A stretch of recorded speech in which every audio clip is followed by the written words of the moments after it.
Assalomu alaykum hurmatli vatandoshlar va odatdagi yangiliklarimizni boshlaymiz. Boshlashdan oldin katta iltimos, meni ko'rayotgan bo'lsangiz, podpiskani bosinglar. Podpiska bizning kanalimizga rivojlanishiga juda ham yordam beradi. Iltimos, shuni bosib qo'yinglar. Aziz vatandoshlar, siz Rossiyada ishlayapsizmi? Hujjatlar bilan bog'liq muammoga duch keldingizmi? Biz sizga barcha rasmiy hujjatlarni tezkor va ishonchli taqdim etamiz. Xususan, registratsiya va uni продление qilish, трудовой договор, уведомление xizmatlari va Turkmaniston fuqarolari uchun 1 yillik ishchi vizasini tayyorlab beramiz. Hammasi qonuniy, tezkor va ishonchli. Hoziroq ekrandagi raqamlarga bog'laning. Diqqat, tezkor xabar. Rasman Xomeney halok bo'lganligi tasdiqlandi. Assalomu alaykum qadrli mehmon, videodan to'liq xabardor bo'lish uchun videoga like va podpiskatsiya tugmalarini bosib qo'ying. Eron oliy rahbari Oyatulloh Ali Xomeney Isroil va AQSh hujumlari oqibatida halok bo'ldi. Bu ma'lumotni Eron davlat televideniyasi tasdiqladi. Buyuk Eron xalqi, Eron oliy rahbari Imom Xomeney halok bo'ldi, deyiladi xabarda. Xomeney halok bo'lganligi tasdig'ini topgandan so'ng Eronda 40 kunlik motam e'lon qilindi. O'zbekiston Respublikasi Tashqi ishlar vazirligi Yaqin Sharqdagi vaziyatning keskin ravishda taranglashuvi va keng mintaqada yangi ziddiyatli holat yuzaga kelganidan jiddiy xavotir bildirdi. Bu haqda vazirlik matbuot bayonot berdi. Barcha tomonlarni vazminlikka da'vat etib, nafaqat harbiy va siyosiy, balki gumanitar jihatdan oldindan ko'rib bo'lmaydigan, oqibatlarga olib kelishi mumkin bo'lgan xavfli keskinlashuvga sabab bo'ladigan keyingi qadamlardan tiyilishga chaqiramiz. Vujudga kelgan inqirozni xalqaro huquq normalari asosida siyosiy diplomatik vositalar orqali va o'zaro maqbul muloqot yo'li bilan hal etish maqsadga muvofiq ekanini ta'kidlaymiz, deyiladi bayonotda.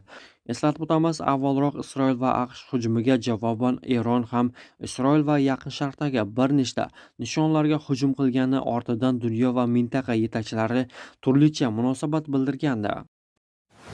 Telegram joriy yilning 1-aprelidan Rossiyada to'liq bloklanadi. Bu haqda o'z manbalariga tayanib RBK Zebel xabar berdi. RBKning Kremlga yaqin manbalari bloklash bo'yicha qaror yakuniy ekanini bildirgan.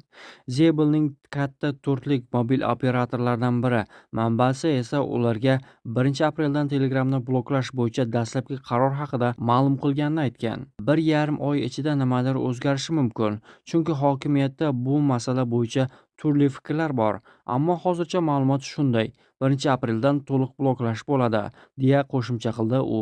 Zebel yana bir manbasi operatorlar allaqachon blokirovkaga to'sqinlik qilmaslik talabi yozilgan xatni olganini ma'lum qilgan. Jurnalistlar ta'kidlashicha, xuddi shunday talab operatorlarga YouTube sekinlashishi boshlanishidan oldin ham yuborilgan. Ba'zi ma'lumotlarga ko'ra, bloklash Rossiyaning butun hududida amal qiladi.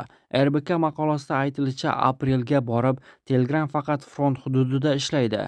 Rossiya harbiylari messenjer orqali jangovar harakatlar zonasida muvofiqlashtirish olib boradi. Garchi Kreml buni tan olmasa ham, Federal xavfsizlik xizmati esa ma'lumotlar Ukraina maxsus xizmatlari tomonidan qo'lga olinishi xavfi haqida ogohlantirgan. Telegram qanday ssenariy asosida bloklanishi hozircha aniq emas. RBK manbalari qarorni so'nggi paytlarda odamlarni, jumladan voyaga yetmaganlarni ham noqonuniy harakatlarga jalb etish holatlari ko'paygani bilan izohlagan. Rossiyadan chiqmasdan patentni necha marta yangilash mumkin? Ko'pgina migrantlar patentni faqat bir marta yangilash mumkin deb o'ylashadi. Ilgari shunday edi, ammo bu qoida o'zgargan. 2020-yil 5-maydan boshlab patentni Rossiyadan chiqmasdan cheksiz ko'p marta yangilash mumkin. Bu shuni anglatadiki, agar siz 2024-yilda patent olgan bo'lsangiz va uni 2025-yilda yangilagan bo'lsangiz, uni yana yangilashingiz mumkin. Mamlakatdan chiqib ketishingiz shart emas. Agar ish beruvchining uni faqat bir marta yangilashingiz mumkinligini aytsa, bu ma'lumot noto'g'ri. Patentni yangilash uchun nimalar talab qilinadi? Siz migratsiya markaziga o'zingiz bilan quyidagilarni olib borishingiz kerak bo'ladi. Pasport, amaldagi patent, migratsiya kartasi, barcha 12 oy uchun patent to'lovi, kvitantsiyalari, ish beruvchining iltimosnomasi, mehnat shartnomasi yoki xizmat ko'rsatish shartnomasi. Muhim: hujjatlar patentning amal qilish muddati tugashidan 20 kun oldin topshirilishi kerak. Agar kechiksangiz, patentingiz bekor qilinadi va siz yangisini olish uchun ariza topshirishingiz kerak bo'ladi.